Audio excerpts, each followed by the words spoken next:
Hello my friends, आप सुन रहे हैं हमारी कहानी मैडनेस लव एपिसोड 43। कहानी का टाइटल है स्वीट हार्ट। यहाँ तुम्हारी एक नहीं चलने वाली। तो चलिए कहानी को आगे शुरू करते हैं। आप सभी के रिक्वेस्ट पे आप लोगों ने कहा था कि मुझे बैकग्राउंड म्यूजिक नहीं रखना चाहिए था, वैम्पायर लव में इसको स्लो कर देना चाहिए, तो मैंने री अपलोड किया है। अगर आपने नहीं सुना हो तो आप सुन लीजिए, ठीक है। और इसी तरह अपने सजेशंस मेरे साथ शेयर करते रहिए ताकि मैं अपनी गलतियों को ठीक करके आपके सामने दोबारा से वो चीज़ें अच्छे से कर पाऊँ, ठीक है। तो चलिए कहानी को आगे शुरू करती हूँ। अक्षय पीहू के साथ एक हनीमून स्वीट में पहुंचा। रूम देखकर पीहू बिल्कुल चौंक गई और शर्म से लाल हो गई। जब वहाँ के स्टाफ ने उन्हें हनीमून एंजॉय करने के लिए कहा, फ्रेश होने के बाद अक्षय पीहू को लेकर बाहर घूमने चला गया।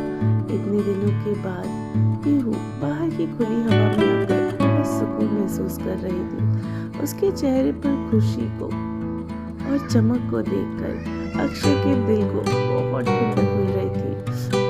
और मेरी जान, तुम्हारी यही मुस्कान देखना चाहता था। आज का दिन वाकई कमाल है। पीहू और अक्षय एक साथ बहुत मस्ती कर रहे थे, घूम रहे थे। दूसरी तरफ घर में अक्षय की माँ और तनु को जब ये पता चला कि अक्षय और पीहू हनीमून पे चले गए हैं तो उनका गुस्सा 7वें आसमान पे पहुंच गया। उन्होंने हर तरीके से अपनाया कि बीजी और अक्षय के डैड से ये पता करने का कि आखिर अक्षय और पीहू कहाँ पे गए हुए हैं, लेकिन उनका कोई भी पैतरा काम नहीं आया।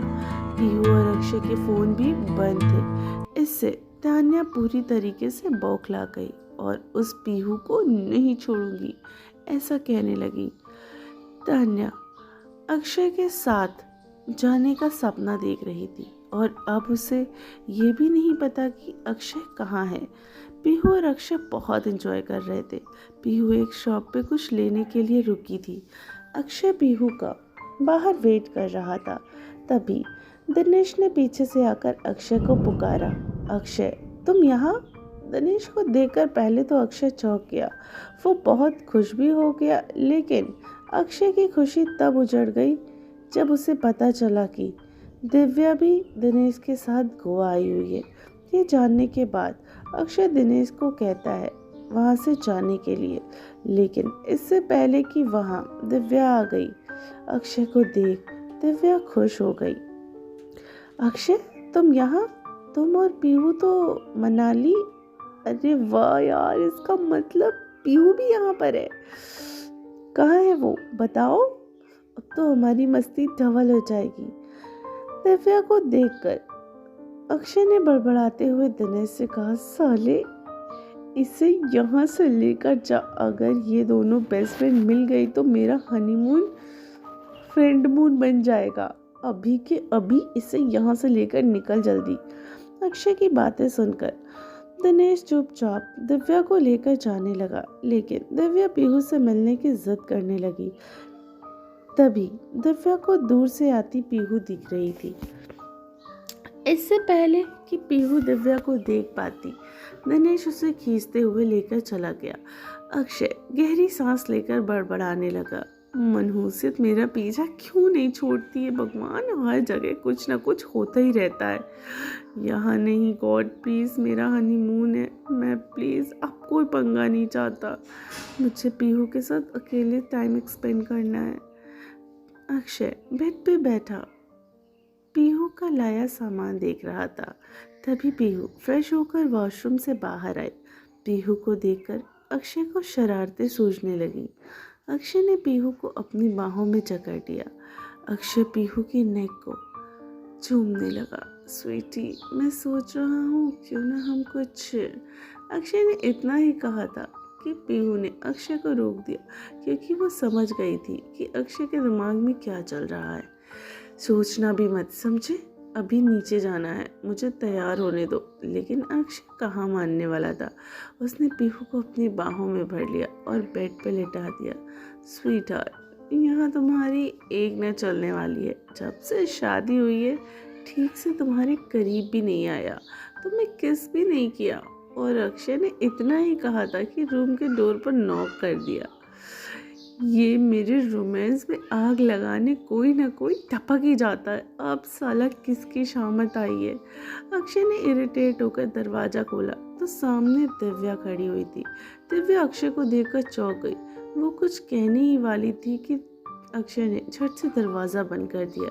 जब पीहू ने पूछा तो अक्षय ने झट से कह दिया कि रूम सर्विस के लिए थे। अक्षय ने जानबूझकर रूम में तेज म्यूजिक चला दिया जिससे कोई भी आवाज़ पीहू को सुनाई न दे। शाम के समय अक्षय और पीहू रेडी होकर होटल के पार्टी एरिया में आ गए। दोनों मस्ती में एंजॉय कर रहे थे। पीहू वॉशरूम गई हुई थी। तभी अक्षय और दिनेश फिर से मिल गए। दिनेश को देखकर अक्षय इरिटेट होकर उस पर बरस पड़ा। तुम्हें पूरे इंडिया में गोवा ही आना था, वो भी इसी होटल में। तुम्हारी गर्लफ्रेंड को हमारा रूम तक पता चल गया। अगर वो पीहू से मिल गई ना तो मेरे हनीमून की वाट लग जाएगी और फिर मैं तुझे नहीं छोड़ूंगा। अपनी गर्लफ्रेंड को लेके किसी और होटल में जाओ। तेरी गर्लफ्रेंड मेरा हनीमून खराब करके ही रहेगी। उससे पहले तू निकल। दिनेश और अक्षय बहस करने लगे। दिनेश ने बहुत मुश्किलों से अक्षय को शांत किया, लेकिन उसकी शांति तब भंग हो गई जब पीहू और दिव्या एक साथ वॉशरूम से आए। वो दोनों आपस में मस्ती करने लगी।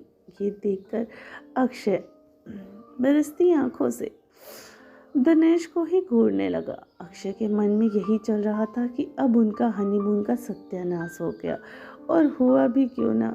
ऐसे ही पीहू और दिव्या आपस में ही एंजॉय करने में लग गई, और बेचारा दिनेश और अक्षय उन्हें देखते ही रह गए। अक्षय पीहू का हाथ पकड़कर उसे रूम में ले जाने लगा। चलो स्वीटी, बस बहुत मस्ती कर ली, सब थोड़ी मस्ती मेरे साथ भी कर लो। दिव्या अक्षय को देखती ही रह गई।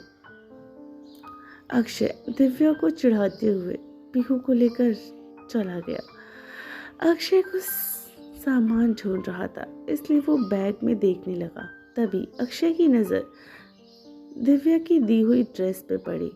अक्षय उसे हाथ में लेकर देखने लगा तो पीहू ने अक्षय के हाथ से वो ड्रेस छीन ली। स्वीटी, मुझे देखना है, क्या है दिखाओ, मुझे बहुत अच्छा लग रहा है, प्लीज़ देखने दो। अक्षय पीहू से ड्रेस छीन कर देखने लगा। एक पल के लिए तो अक्षय शर्मा गया। ये ड्रेस तुम? पीहू ने अक्षय को बताया कि ये दिव्या ने यहाँ आने से पहले दी थी। पीहू उस ड्रेस को वापस बैग में रख लेती है। तभी अक्षय ने पीहू की कमर पे हाथ डालते हुए उसे अपने करीब करके धीरे से कहा, तो पहनो ना स्वीटी, मैं देखना चाहता हूँ, और वैसे भी इस ड्रेस को पहनने का इससे अच्छा मौका नहीं मिलेगा। तो फ्रेंड्स, कैसी लगी आपको हमारी स्टोरी? आई होप आप आगे की स्टोरी सुनने के लिए उतना ही बेकरार होंगे। थोड़ा सा इंतज़ार कीजिए और बहुत जल्दी मिलते हैं कहानी के अगले पार्ट के साथ। तब तक सुनते रहिए टिनी FM जॉन के साथ।